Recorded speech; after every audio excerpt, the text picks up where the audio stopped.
आई ग, हो खूप उन्हाळा आहे, हो ना. जेवावंसच नाही वाटत असं काही. हम्म. तर जरा असं पाणी पीस जास्त होतंय ग. हो. मग आता काहीतरी असं जेवता येईल असं काहीतरी थंड वाटेल शरीराला, पोटाला, असं काहीतरी. आता दही भत्ती करते. दहीबुत्ती, अरे वा. मग पण ते दही भात नुसता खायला असा म्हणजे नको वाटतो. नको वाटतो. हा, म्हणून जरा त्याला असं थोडस चुरचुरीत खाण्यासाठी गोडूस तिखट जरा असा दही भात कर बरं. हा. दही घरचं आहे ना. हा दही हा. घरी लावलेलं आहे. हा, जिरे मोहरी एकत्र आहे. जिरे मोहरी एकत्र. हा. वा. मग आता मी मिरच्या घालायचं, थोडं मिरच्या टाकायचं. हा.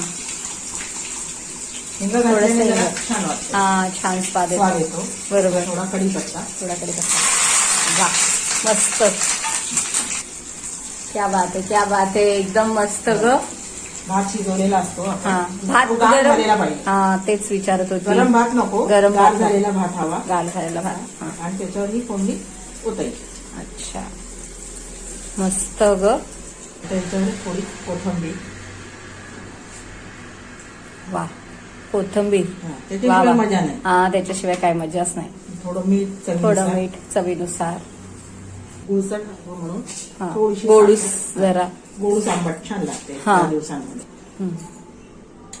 असं. वा, क्या घरी बात लावलेलं आहे. वा वा वा, क्या बात आहे, क्या बात आहे, एकदम मस्त. भरपूर लागते दही तसं. हा. सगळं दही लागून जाणार आहे. तर जरा सरसरीत होण्यासाठी. अच्छा. हातानेच कालवलं ना. हा, हाताने तर त्याला जास्त. जरा छान हा, येते. चमच्यापेक्षा. आणि चमच्याने कालवलं ना तर हा. ते ढिकळे ढिकळे भाताच्या मध्ये मध्ये येतील. हा.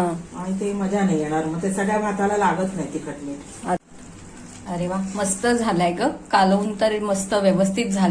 दही जर आंबट असेल तर थोडंसं दूध घातलं तर बरोबर हो. होतं.